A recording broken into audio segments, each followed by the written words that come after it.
आज इकडे आले मी पुण्याला. पुण्याला म्हणजे इथे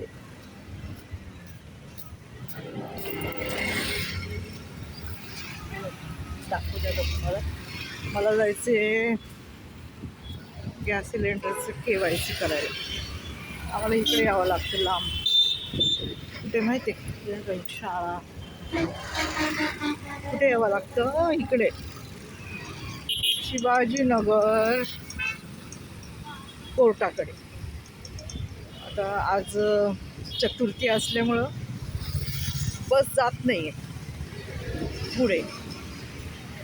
सरळ गेली बस, आतमध्ये नाही जात. तेव्हा इकडेच उतरलो. आता चालली मी चालत चालत. आता पोचते तिकडे थोड्या वेळात. सर्वांना तिकडेच उतरवलं आतमध्ये जाणाऱ्यांना. कारण दगडूशेठला आज फार भयंकर गर्दी, खूप गर्दी. बस आतमध्ये जात नाही.